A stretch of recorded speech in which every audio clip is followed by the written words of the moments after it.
views expressed on the following program are those of the host and not necessarily those of staff, management, or ownership. Arizona, Phoenix, Brother Mike. I'm back on the radio. It's hardcorechristianity.com. Thank you for listening to the program. Welcome to 2017. Can you believe that? Incredible. 2017 is here already?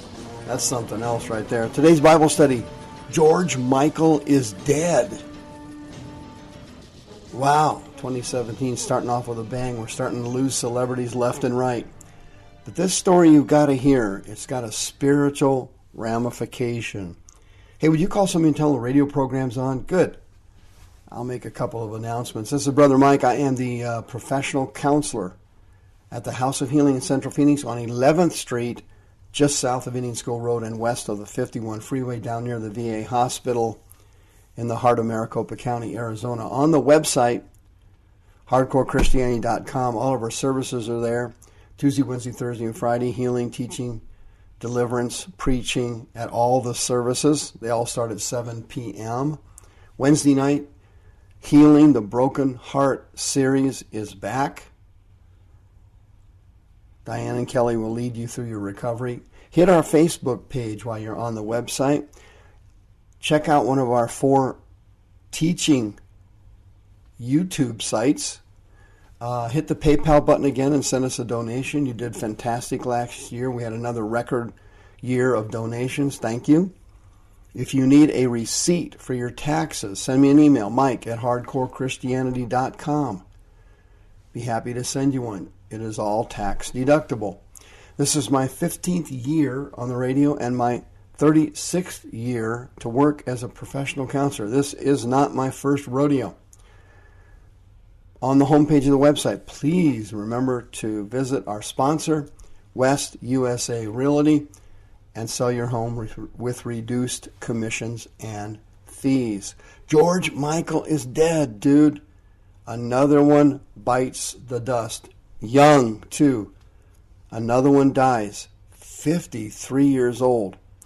You saw the reports. I'll read you a little bit of it. I don't think I'm going to read this whole article. It's too long. Quote, "It's a haunting image of famous music star staring out from the window of his country home in the village as the village Christmas procession passed by, life going on without him. To the fans, he was a defining pop idol of their generation. To his admirers, he had been one of the most beautiful soul voices in British pop.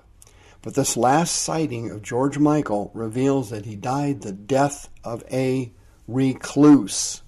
His boyfriend has revealed how the singer-songwriter who gave us one of the most loved Christmas songs of all time died alone on Christmas morning at the age of only 53.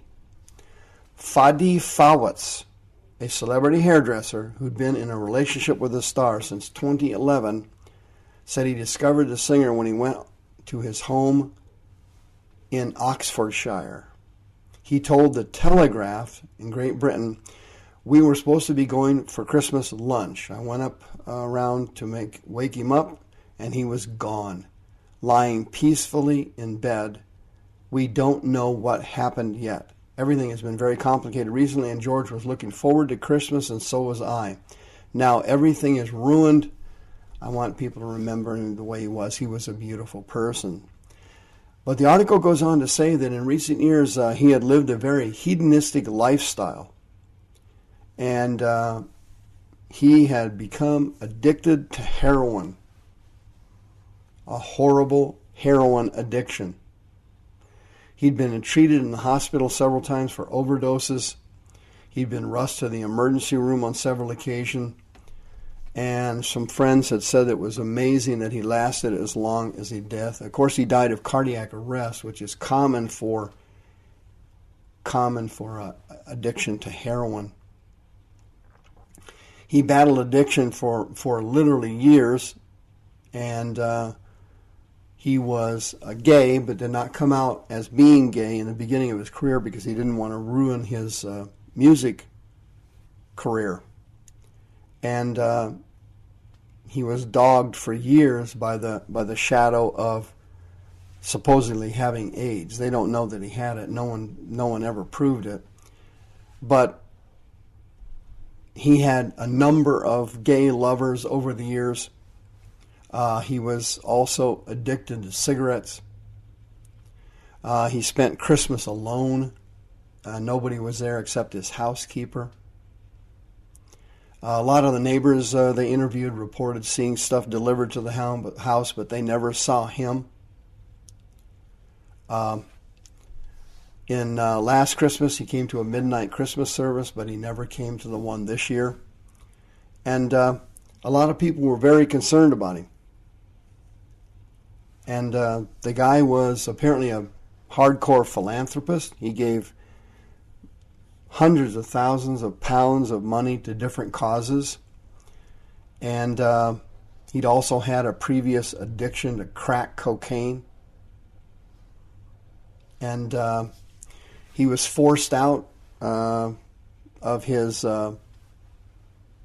living in the closet as a homosexual 18 years ago when he got caught and arrested for a lewd act in a public toilet or public restroom in Beverly Hills, California. He got arrested.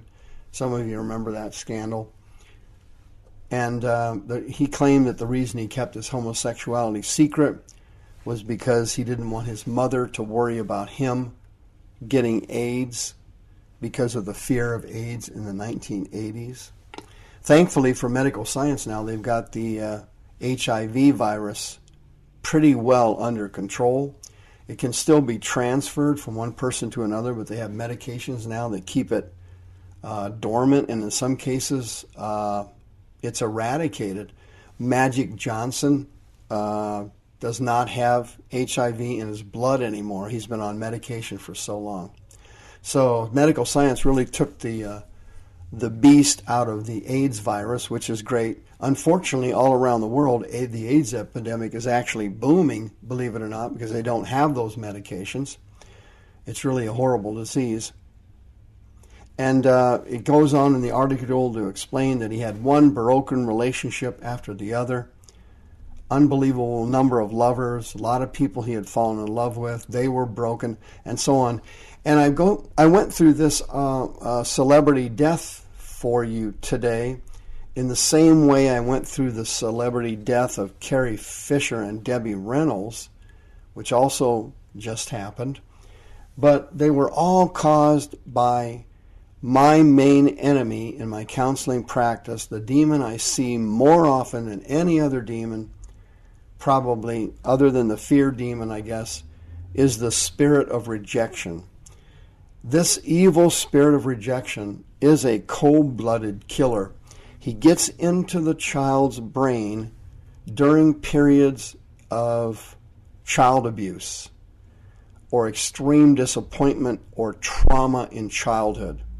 And once he gets in the child's brain, he takes them through a series of phases where he establishes in the person's soul low self-esteem, a low self-concept, self-hatred, self-loathing, and this spirit also lets in sexual perversion spirits like the one here with George Michael that caused him to become a homosexual.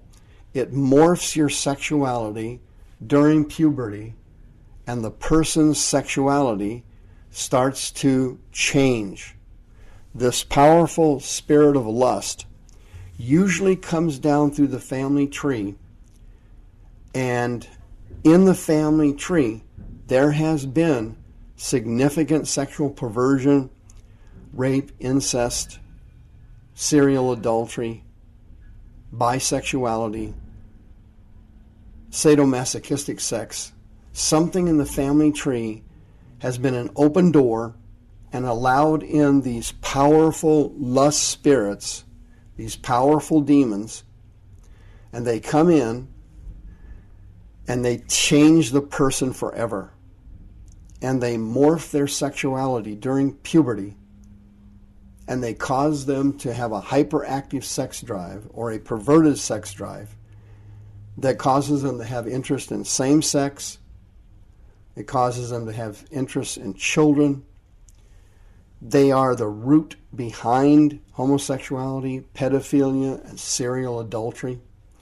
These sexual perversion demons are rampant in Hollywood and all over our society, with people who are constantly hooking up off social media just for sex. These sexual perversion demons are extremely powerful. They will morph your sexuality. They will cause you to have desires for the same sex. And it is true of born-again Christians. They have the exact same demons. They have the exact same latent desires for same sex or lust of the eyes, lust of the flesh, and pride of life. These spirits torment people, and it's all started in childhood with the monster I call the spirit of rejection. This incredible demon gets into the child's mind and ruins his life or her life. Another symptom of the spirit of rejection is chronic, successive, broken relationships like George Michael had. One bad relationship after the other, one lost love after the other, one divorce after the other, one live-in breakup after the other, one estrangement from family members after the other, breakups with parents, children, siblings, on and on it goes. This powerful rejection demon also lets in what we call a spirit spouse. In Africa, they're called marine spirits. These spirit spouses enter the person's body, and they cause every relationship they get involved in, or almost every relationship, to divorce, to break, to separate, and you will have a string of broken relationships. Nothing ever works out. And this spirit spouse will bring you relationships knowing in advance they're going to break, knowing in advance they won't work out. And that's why women always seem to be attracted to the same type of crappy man. That's why men always seem to be attracted to the same type of rotten woman.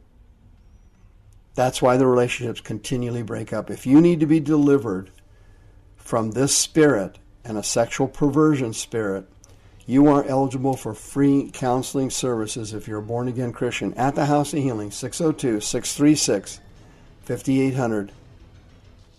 636-5800. God wants you well for 2017. You cannot live 2016 the way you lived it in 2016. You cannot repeat 2016. You just can't do it. You just cannot do it. You have got to be healed this year. You have got to change. The House of Healing is available for you. God wants you well. See you next time.